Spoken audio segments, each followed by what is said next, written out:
आओ सब साथ मिलकर कोरोना से संघर्ष करें। बहुत महीने बीत चुके हैं, कुछ थोड़े बाकी है। उसमें भी अपना संयम न खोते हुए सरकार का साथ दे।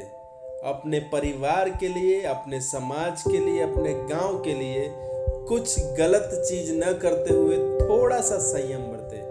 आइए समझते एक अच्छी सी मोटिवेशनल स्टोरी के साथ।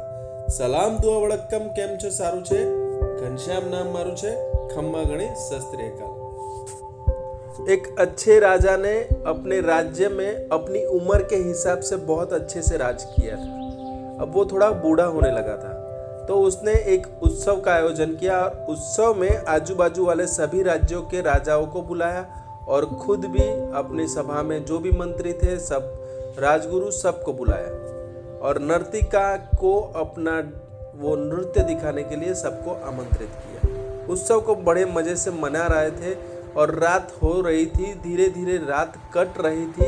तभी जो तबला वादक था उसे नींद आने लगी। ये बात नर्तकी समझ गई थी और नर्तकी समझ गई कि राजा अगर इसको नींद में देख लिया तो इसको सजा दे सकता है। तो नर्तकी ने बहुत ही शानदार रीत से एक दोहा गाया और तबला वादक को समझाना चाहा कि भाई जाग जा, वरना जो होना है वो बहुत बुरा होगा। तो उसने थोड़े से ही दोहे में समझाया था। वो दोहा ये था, घड़ी गई थोड़ी रही, या में पल पल जाए, एक पलक के कारणे यूना कलंक लगाए। यानी ये बात तबला वादक समझ गया था और तबला वादक एक्टिव हो गया था और अच्छे से अपनी पूरी की पूरी नाइट जो बजानी थी तबला उसने अच्छे से बजाया। पर ये एक जो दोहा नर्तकी ने गाया था, ये दोहे ने अपने राज्य के जो भी मंत्री थे, जो भी लोग बैठे थे, उन्होंने अपने अपने हिसाब से, अपनी समझ के हिसाब से अपने जीवन में उतारा। दोहा सुनते ही राजकुमारी ने अपना 9 लखा हार नर्तकी को भेंट कर दिया। दोहा सुनते ही राजा के युवराज ने अपना मुकुट उतारकर नर्तकी को समर्पित कर दिया और गुरुजी वहां पे बैठे थे, उनके पास जो भी सोना मोहरे थी उन्हें नर्तकी को समर्पित कर दी। ये बात राजा को अचंभित कर रही थी कि ऐसा क्या ये नर्तकी ने कहा और ये सब अपना अपना सबसे अनमोल चीज उसे दे रहे हैं। तो राजा गए गुरुजी के पास और बोले, गुरुजी आपने उसको क्या बोला नर्तकी से और नर्तकी को इतना क्यों दे दिया आपने सारी सोना मोहर, ऐसा क्या कहा था? तो गुरुजी ने मुस्कुराते हुए कहा, नर्तकी ने बहुत प्यार से मुझे समझाया और आज से हम उसको मैं नर्तकी नहीं कहूँगा, मैं उसको गुरुजी कहूँगा, क्योंकि उसने मुझे बहुत कुछ समझा दिया है। उसने समझाया कि पूरी जिंदगी मैंने जंगल में बिताई, अब थोड़ा सा ही समय मेरे पास बाकी था और मैं ये थोड़े से समय में पूरा का पूरा जीवन व्यतीत करने की जगह नर्तकी का नृत्य देख रहा था। तो ये मेरे जीवन में कलंक जैसा था और वो बात मैं समझ गया, इसीलिए नर्तकी को अपना गुरु मान के अपने पास जो भी अच्छी बेशकीमती चीज थी वो मैंने दे दी। फिर राजा गया राजकुमारी के पास और राजकुमारी को पूछा, बेटा तूने नर्तकी को क्यों अपना 9 लखा हार दे दिया? राजकुमारी ने बहुत बड़े से समझाया, पिताजी मैं कल रात को भागने वाली थी क्योंकि मैं जवान हो चुकी हूँ और मेरी शादी आप नहीं कर रहे थे और मैं महावत से प्यार कर रही थी और रात को ही भाग रही थी। पर नर्तकी ने जो दोहा गाया था वो दोहे से मैं समझ गई कि तू थोड़ी देर ठहर जा, क्यों कलंक लगा रही है। तो मैंने ये सोच कर देख लिया कि भाई अब मुझे नहीं जाना है, मेरा जहाँ जो होगा वो पिताजी करेंगे वो सही होगा, मैं अपने पिता पे कलंक लगाना नहीं चाहती। फिर युवराज के पास राजा गए और युवराज से पूछा, बेटा तूने वो नर्तकी के दोहे में क्या ऐसा सुना जिससे तुझे लगा और तूने अपना मुकुट दे दिया?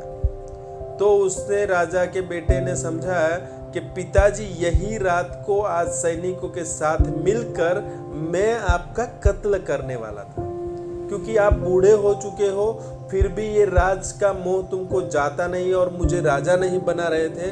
पर नर्तकी ने जैसे ही वो दोहा गाया तब मुझे पता चला कि भाई थोड़ा रुक जा, कल शायद तेरा राज तिलक हो जाए, थोड़े से काम की जल्दबाजी में तू अपने बाप का खून का कलंक क्यों लगा रहा है? राजा समझ चुका था कि नर्तकी ने बहुत बढ़िया से समझाया था और ये बात राजा ने समझ ली और राजा भी खुद वो दोहे से फिर से अपने आप में भी परिवर्तन लाने लगा। उसने अपनी राजकुमारी बेटी का विवाह महावत से धूमधाम से करवा दिया। बेटी खुश हो गई। उसने अपने राजकुंवर को दूसरे दिन ही राज तिलक करवा दिया और राजा बना दिया और खुद वहां चला गया अपने गुरु के पास और वहां गुरु जी के साथ रहने लगा। बड़े सुकून से जिंदगी बिताने लगा। और राजा भी नर्तकी के इस दोहे से कुछ अपने जीवन में उतार के पूरा का पूरा काम उसने सही से कर दिया। राजकुमार के विवाह धामधूम से महावत के साथ कर दिए, अपने पुत्र का राज तिलक कर दिया और पूरा राज्य उसको सौंप दिया और वो खुद संन्यास लेके गुरुजी के पास जंगल में चले गए। यानी तीनों अच्छे से काम हुए, बहुत बढ़िया से राज चलने लगा फिर से। और ये नर्तकी के एक दोहे ने सबको समझा दिया था। और हमको भी यही समझना है कि बहुत सारा बीत चुका है, थोड़ा सा ही बाकी है। क्यों थोड़ी सी गलती करके ये कलंक लगाना है? तो रुक जाए, संभल जाए, ठहर जाए और अच्छे से अपने जीवन को स्वास्थ्य से निकाल दे। कोई गलती ऐसी ना करें जिससे आपके परिवार में आपको लगे कि आपकी वजह से या किसी की वजह से ये गलती हो चुकी है और उसका कलंक पूरी जिंदगी भर ना ले। एक बार दोहा आप समझे और अपने जीवन में उतारे। घड़ी गई थोड़ी रही, या में पल पल जाए, एक पल के कारणे क्यों नु कलंक लगाए। यानी जीवन में बहुत सारा बीत चुका है, ये कठिन समय चला जाएगा, थोड़ा सा ही पल बाकी है। थोड़े से पल के लिए तू अपने संयम को न खो, क्योंकि ये संयम तुझे हमेशा कलंक में कन्वर्ट कर देगा। तो खुश रहिए, खुद के लिए, अपनों के लिए, स्वस्थ रहे, समृद्ध रहे और हमेशा खुशियां बांटते रहे। लव यू जिंदगी।